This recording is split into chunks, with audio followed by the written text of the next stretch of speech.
Yep, Yeah, and I'm being going to stop recorded. right now. Happy Monday, everybody. Look at all our friends turning their cameras on. It makes me so happy to see you. I know a couple of you are driving because I saw it blink on and then blink off because you're in your cars. So please stay safe while driving and listening into us. Well, you guys are going to be really excited that you jumped on this call. I know a lot of people jump on a little late, but we're going to get started and we're going to jump right in because we have a guest on today. You may know him. He is our regional tech trainer. No. Wow, definitely not that. Oh, no, that's a complete opposite of your title. Is the regional director for the New England region with our regional tech trainer, Brooke Silva.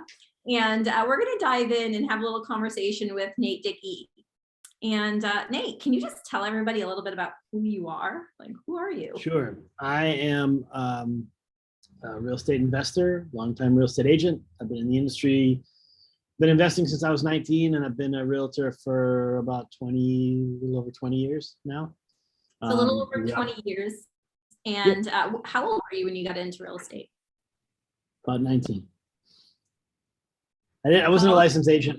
I was a licensed agent after. I got my license a little bit after that, but I started investing when I was 19. Yeah, I'd love to dive into that because I know a little bit about your story. For all you who don't know, Nate is one of my favorite people in this world, and he's also one of my favorite mentors that I have. I've looked up to Nate since I joined Keller Williams in 2012. As soon as I met him, I knew that I needed to be in his world some way, somehow. And I was always attracted to him to go to an event and sit next to him and listen and hear what he had to do. He was always on his, whatever he had at the time, notepad, tablet, whatever it was, drawing out an org chart on where he is currently and where he's going. And that always intrigued me because I couldn't think that big back then. But that was now, actually just paper. It's still paper. Just paper. Well, I see you draw it on here sometimes too, but it's okay. I have a picture of it. I took a picture of it because I just think thinking that way really changes your world. So that's what I'd love to share with everybody today. Kind of where you started when you were 19 years old. Why did you start investing? What happened? And then how did you get to where you are today? I started investing because my father and my grandfather told me it's a terrible idea to ever pay rent.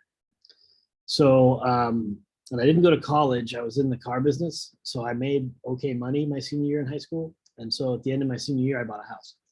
I bought it with a buddy of mine, and we sold cars off the front lawn to help pay the mortgage. And that was fun. And then I realized the car business is a terrible lifestyle and wanted to get into something different. I had a really bad real estate agent that was our buyer's agent. So bad such that my buddy and I went and knocked on the door of the house of the people that we bought, and we actually negotiated the deal. And the next day, just went and told the buyer's agent to write it. This is what it needs to say, and we made a deal on our house, and it worked out pretty well. And then I bought a multifamily, and I had another bad agent, and I was still in the car business, and I left the car business, went into radio, and while I was after selling radio, after being in the car business, radio was like being on vacation. So I had plenty of time to go and get my real estate license because I figured if those people could do it, then so could I. And it's worked out pretty well. So I bought, I continued to buy multifamilies after that, and I never really stopped. I've only sold a few buildings. I sold 2 buildings to Open Keller Williams, and I timed the market perfectly, which was completely by accident. I bought them in a town called Dover. I doubled my money on them, and literally like 3 weeks later, the market started to go down. So, and that has nothing to do with any skill level I did or did not have. It was complete dumb luck. But back then they required it, and still now they require a huge amount of money in cash to open a Keller Williams franchise. And that's how I got it. So real estate investing is something I'm very passionate about. Wow. You definitely are. We're going to get into that a little bit more, but why did you choose to open a Keller Williams franchise? At the time, there was nothing here like that. I was actually on my way to go to Remix. I was at Prudential. I was the number 3 agent in it took me about a year to get to that status in Prudential. I had it was one of the biggest companies in the state at the time. And the owner and I just didn't see eye to eye on things. And I didn't feel like it was a very traditional brokerage, so I didn't feel like the comp was fair. I couldn't buy and sell my own properties without paying the full amount of commission in, which I thought was ridiculous. So that kind of pushed me away. And then I had a lot of friends who were at Remax, and it seemed like a really good idea. I didn't like the idea of the bill every month, but it seemed like a pretty good idea because back then there wasn't a hybrid Remax. There was only one way to do Remax, and it was a very high monthly expense. Darlene was at the office. I almost went to. She's on the call here today. And so I went and I interviewed with, at the time, her boss, and I really liked him a lot. I respected him, great guy. But then a person that I used to work for told me about Keller Williams. I flew down and checked it out and thought that it couldn't be real. And it's real. So I sat through FSO and ended up buying the franchise for New Hampshire, for that side of the state of New Hampshire. We were the only other office open at the time near us. The closest one was Beverly, and it was brand new. And then the next closest one was Portland, Maine, and it was about 8 months old. So we didn't really, it was very much Keller who. There was no one else in New Hampshire open yet. Nashua came online a little bit before us, and then we came online, and then about, I think 6 months later, Bedford came online. So we opened up and we started with, I had 35 people committed to join me when we started. 11 showed up. So that was very humbling. My ego was enormous at the time. It was like, super big. Darlene will tell you, that was huge. Sure. So I had a really big ego then. And opening Keller Williams was probably the most humbling experience of my life. And still it humbles me today. So it's a pretty, it was a lot. We had 11 people show up. And then we just worked and tried to overthink the model, which was stupid. So that hindered our success for, I would say, probably 2 years. We did okay, but we didn't do what we should have done. And then I had an agent leave that really affected me in a way that made me look at everything I was doing and analyze it. And I got real serious about the model at that point, refocused on the business. And from then on, we've been just climbing. We're at about 700, I think 750-ish agents right now. We profit share about $1 million a year. Do a little more than that this year. 10 locations. It's been good. It's pretty good. So that's What where I'm does at your now. profit share look like? My personal profit share? No. Or the Your company? company profit share. Company profit share is a little over $1 million every year. A little Less. over $1 million for your agents that go back to your agents. Yep. Yeah. Yeah, I just want that to set in for like a few seconds for the people on the call here, because It's a little over $1 million. little over $1 million for the agents that are in your market center, in your world, that have helped influence or grow your market center. Now let's talk about a little bit of how many people you have helped grow their businesses and lives. What do you think that would be at this point? I'm one of them, so. Yeah, a lot. I don't know, honestly. I have I'll get it. Hold on. I have this thing though that I keep in my office. It's kind of corny. You can probably still hear me. I don't know. We could hear you. Okay, so I have this thing. This is a humidor. It's right here. Big humidor. It's in my office. I don't smoke cigars. I used to smoke cigars occasionally. I don't smoke cigars at all. Is there something else? Suri's talking. And this is full of just like thank you notes. See that? So if I'm having a rough day, I can open that and kind of thumb through it. There's all kinds of cool stuff in there. And I've been keeping that for at least 10 years, probably. So it's kind of a fun thing. So there's a lot. There's a lot of people that we've worked with. And it's not just me, it's everybody that's here. Kind of my happy little box. Happy humidor. At my happy humidor box. Yeah. It's kind of, Everybody should have a box, by the way, because everybody should have one like that. Yeah. yeah, you know what, Thank being you. a leader, getting one of those thank you notes is probably one of the things that keeps you coming back every time to wanting to do more and more and more and give back so much more. So I love that. And I have a box too, and it's not as big as that yet. I emulate you, so I will get there. All right, Brooke, what questions do you have for Nate? You have Well, touched can I on- say something on that though? Go Like ahead. it started with especially in this market, like we're in a market that's shifting and changing, and it's really hard to do your job in this market for a lot of us, And there are times when people will make you just want to throw your arms up and be like, you know what, forget all of these people. But that kind of will bring you back to the reason you're doing this in the first place. And it's to help everybody grow. Now, if I had stayed an agent, I would have made more money. Being an agent in Keller Williams is it's got the biggest single opportunity than any other role in Keller Williams. You can make more money with less overhead and almost zero long-term responsibility. And it's a lot more profitable than running a market center. So I think about stuff like that. I'm not interested in doing that. I enjoy watching people grow and succeed. And I enjoy when our agents hit milestones in their lives or our staff hits milestones in their lives. I think they take some pride in that and a little ownership of that. And I think that's what I enjoyed it most. I find the challenge of the leadership challenge is really to stay ahead of all those people. I'm not ahead like better than them, but ahead like I have to be able to bring value to them and bring opportunity to them. If I can't be moving at a pace that allows me to provide that and give opportunity and counsel and help, and then they will move beyond me. And that's the scariest thing as a leader to think about. Like, so what are you doing every day to grow yourself? And if you're running a small team, what are you doing every day to grow you so you can grow the people around you? Because they will outgrow you. And it's faster, and it happens faster and faster now than it's ever happened before. Like agents are coming in brand new and in 6 months making 200 grand. And all of a sudden, you're like, whoa, where did that come from? So how did they do it that fast? And so many people are so much more successful faster. So to stay ahead of that and understand what they're doing and be able to be of value to them by giving them some kind of counsel or advice or help and direction or opportunity. It's a challenge. It's hard. It's fun though.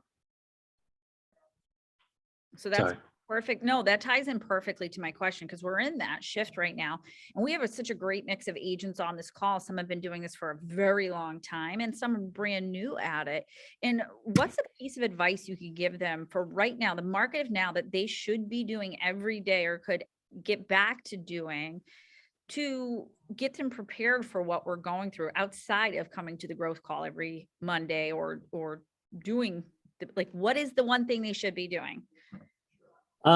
So it's the same thing. People ask me what would I have done differently as an agent, the thing that I would do differently when I started is I would learn whatever CRM I'm going to use. We would hope that it's Command, but if you've got an issue with that, that's okay. Pick something else, but commit to whatever your CRM is going to be and learn it cold and use it.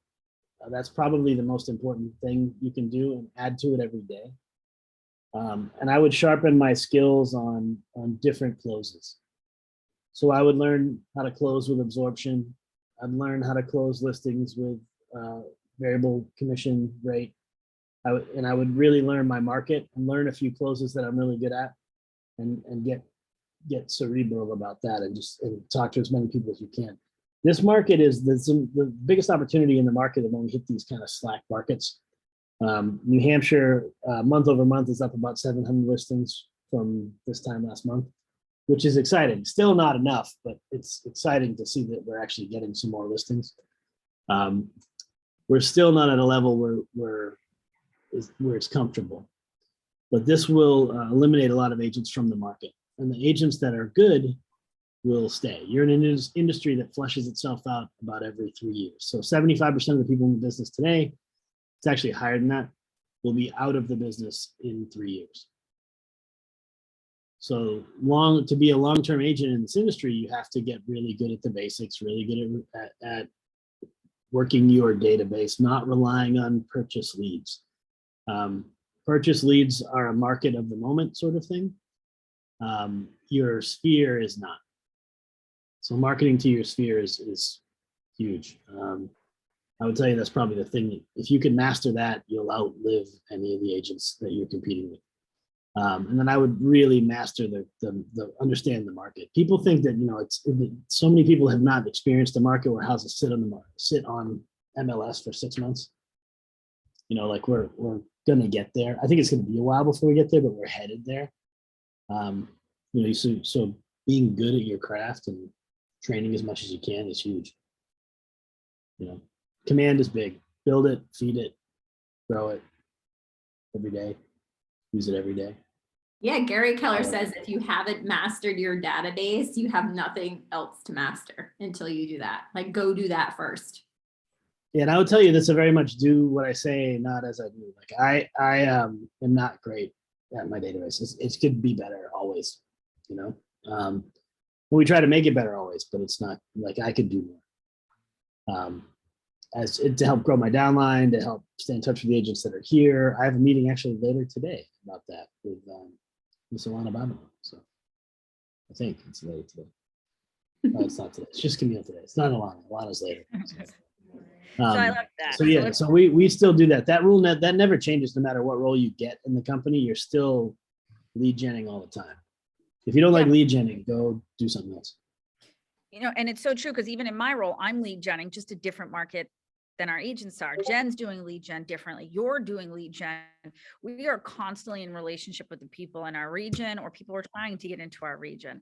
So it doesn't matter where you are in real estate. It's always about that database and the relationships, but that knowing where your data is. I actually just taught the database to data bank class today. I'm in one of Jen's market centers, and it's so important to be able to know how you got to a closing. You know, your ROI, which is your return on investment. How many touches did it take? The appointments. There's so many fun things you can pull out of any system, but you got to use, doesn't matter what you use, you have to use it. You have to keep track. Mark, let me answer that. So Mark asked, what's the best resource for keeping current with market conditions? You are. It's a local business. You work in a local market. You should be looking at the MLS and pulling the currents and under contracts every single morning. And that should be the first thing that you do. So every morning, look at the area you sell, get a hot sheet so you can see everything that's new to the market. And then look at everything that went under contract and look at the solds. It'll take you 5-10 minutes once you've got the system set up, but you should have that cold. If I asked you what's the best deal in town right now, in your town, you should be able to show me a picture of it, tell me about it. You should know that off the top of your head right now. And I love that. We are working and on. You should know it for every town that you service. Like it's not just a one-way thing, but every morning, so the first thing I do every morning is when I come in, I don't do it anymore. It's leverage, but I get a hot sheet given to me because I still like paper.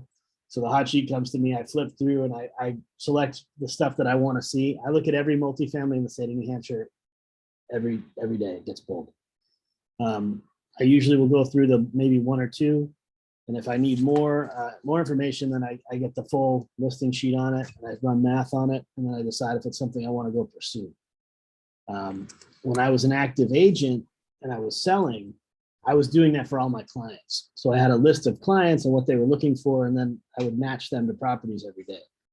If you're waiting for the client to call you to tell you what they want to see, you are doing it wrong. Like that is super lazy. You're doing it wrong. You should be the one that's out there finding the property for them, telling them about it, reading the description. Some of the happiest customers I have that still refer me business are the ones that I picked the house for them. It's like, this fits almost all your criteria. It's not everything. And some of them were even like, I don't even want to go see it. And then I took them to see it because I added to the list of showings they were going to go see, and they bought it. You know, that's some of the happiest people we have. That is your job. If you're relying on the listing cart to determine what showings you're going to do, eventually when you get busy, that's going to ruin your day too, because they're going to have you, going to see stuff that's not even relevant. So I couldn't agree with this more. This is something that every time I teach Ignite or on here quite a bit, we talk about knowing your numbers and knowing your market. And what I would say to Mark is know these numbers like Nate is saying, yet also have a pulse on what is being said in your news outlets around you, because it's not necessarily always the true news, yet that's what the consumers are hearing. So if they hear it enough, guess what ends up happening? They believe it. Yeah. So it's up to you to actually have the facts and the knowledge of what Nate's talking about with your daily reports and able to show them, hey, I'm the true professional of the area. And this is actually what's happening with days on market, with properties coming on, with properties going off. So Nate, I think that is absolute genius talk. And I hope everybody heard you on this call talk about pulling the hot sheet daily, because that is a passion of mine. And I think it's huge to be able to do that for your areas. We It's only how- it's have how one you- left. Yeah, I mean, it's how you determine what's going on. So you're the one that's putting that information together. You should know absorption. Like, what's the average days on market in this neighborhood? You know, how many months of inventory do we have in this town? Like, these are all things. If you don't know how to do absorption, shoot me an email, and I'll put you in one of our absorption classes. We're teaching it a lot right now. Absorption is a skill that if you can have that conversation with a client, you can make most of your competitors look silly, because it's justification of the number. I love that. You know, and I'm just, the beauty of what we have now with Command is there are so many options for finding other people's listing presentations. Go watch a bunch of them and find one that you like, that you feel like you can do, and use that. I mean, that's what I would encourage you to do. I mean, that's probably that one thing is huge. You can And always we're reach out to your working local on- leadership too. Yes, you Exactly. can. And Their leadership we are will help you with absorption. And we're working Um, on getting you guys the instructions for every MLS in New England on how to pull those hot sheets exactly. It's taking us a little bit longer than we had hoped for to try, because I can't access every MLS. You don't need to wait for us. It takes 2 seconds. If you don't know how to do that in your Ask someone MLS, go local. learn today. Then It's send very- it to it's me very and help easy. me out. Yeah, and then send it to me and Yeah. help me out, and I'll put the directions together. All right, Nate, thank you. Will you stick Nate, around? Stay Stay on for a few more minutes. Okay, I'm staying. Okay. We got good stuff coming. Right. So you can see what we do. Actually, let's keep you in the spotlight. We're just going to keep you on the spotlight. So guys, you asked, we listen. Can you scroll up just a little bit, Cassie? I just want to make sure that we're going to cover a few things on this. So you're going to see a new disclaimer at the top right. A lot of you have said to me, Brooke, when I pull this in and I add my logo and the DBA logo, it starts to get messy. So now we're going to give these to you for a little bit to see if it works without the Keller Williams New England logo on it. It is very important. And you have to use your DBA logo when advertising. So if you're not sure what that means, there's some information now and a disclaimer that's going to be at the top of all of this. We are also going to start adding in smart plans that really help you move the information through this growth. So not only are we giving you the growth call initiatives, we're giving you the images and the follow-up plans to go with them to help you stay on task. So now you can scroll, Cassie. Thank you so much. All right, so here's your smart plan of the week. If you're a Pivot Shift Live, you may recognize this name, Nakia Dollar. This is the Golden Equity email non-Twilio smart plan. So if you do not have Twilio, the text would not go through and you want to get a task, I have rewritten it. You can find it under my name with Nakia's permission, and add this to your smart plans library to go along with everything we're going to talk about this week. And if you don't know what the pair is, we're going to explain it to you in the next post, but that is your smart plan of the week. Okay, if someone's not familiar with smart plans yet, what's the best way for them to get comfortable with smart plans? Sure, answers.kw.com, go to smart plans, or see your market center tech trainer, or see us on Thursdays. We've got all the information for you. Cool beanies. So here's the first one. Look at that little house with the equity and the pair. So it says, looking to make some upgrades to your home, additions, or maybe get that pool. I am here to help. A professional equity assessment report, there's that pair, is a custom evaluation of your home's cash value. Knowing what you currently owe on your mortgage and estimating the value of your home, we can determine your home's approximate equity. DM me today for your pair. And then our smart plan triggers right into that. It's perfect. It's perfect. And then, I gotta tell you, I was in Portsmouth last week and everywhere I went smelled like lilacs. So this is why this is here this week. Jen, do you want me to read this one or can you see it on your little screen? I'm too little, I'm sorry. It's okay. So it says the lilacs are blooming everywhere you go all around New England. Did you know that the purple lilac is the state flower of New Hampshire? And then it says, check out this gorgeous lilac inspired color board. Where would you see yourself using these colors in your home? And then it gives a link back. You can also link to Design Seeds. It's one of my favorite color cheat sheets. I use it often. I love lilacs. I love them. and then a this or that. Ooh, we are in for a hot weekend across New England to beat the heat. Would we find you dipping your toes into water at the beach or floating in a cool pool? Have them put their answers. What are you, Jen? I'm definitely pool. I know we really need to get you a pool. If Matt Kelly's watching, we need a pool. I need a pool when I visit. Nate, where are you? Are you a pool or a lakefront, oceanfront person? Oh, he's muted. It's all right. Lake. Give me on the lake. Yep, I figured that. As long as I can see beneath me, I'm okay in whatever it is. If I cannot, there's no visibility, my toes will not be in it. Don't like the dark water, huh? I do not. I grew up on a That's real river. thing. Watch out Like for the if dark I, water. it is. If I grew up on a river and I cannot believe how much I swam growing up in that thing, knowing what's in it now as an adult. No, thank you. So a pool all day, every day. All right, Jen, are you ready? That was such a great, I just want to say that was such a great week of content. So I'm really excited that we started using the smart plans, and the this or that Thursdays are always just a given. And I love seeing them out in the social media world. So guys, use what we're giving you and go do those smart plans. Let me tell you, if you're looking to add a sale this year, one sale, use that. If you're looking to get more sales, stay tuned with us, and we promise that we'll give you content that will continue to grow your business. So we have a couple. Excuse me. Can I Yeah. ask a question? I'm just a little unclear. On each of the content for each day, there's a smart plan for each one? No, there's just a smart plan that is kind of in addition to the theme, which was the pair, the equity analysis. Okay. So if you just read it, it'll tell you what goes out in an email, and then it delays it and it tells you to call them to follow up. Okay. All right. Thank you. No problem. All right, And- couple minutes left.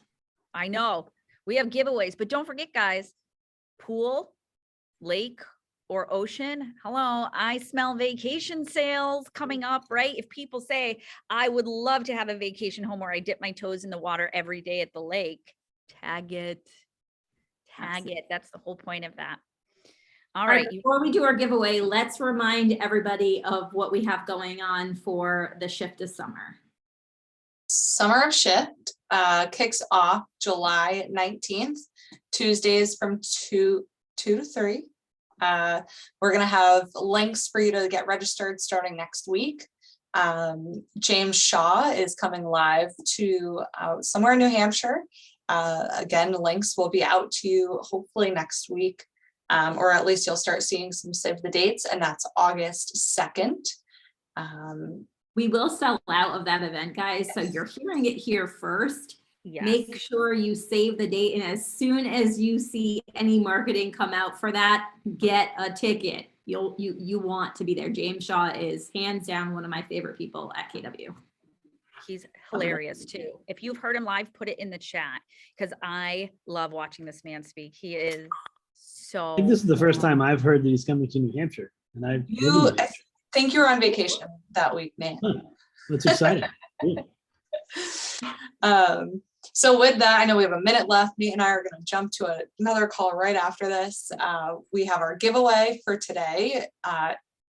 Right in line with our Summer of Shift is the Shift book signed by our celebrities, Jen and Brooke, coming out of KW Elite. Quick shout out to KW Elite. So many of you that are on each week are from there.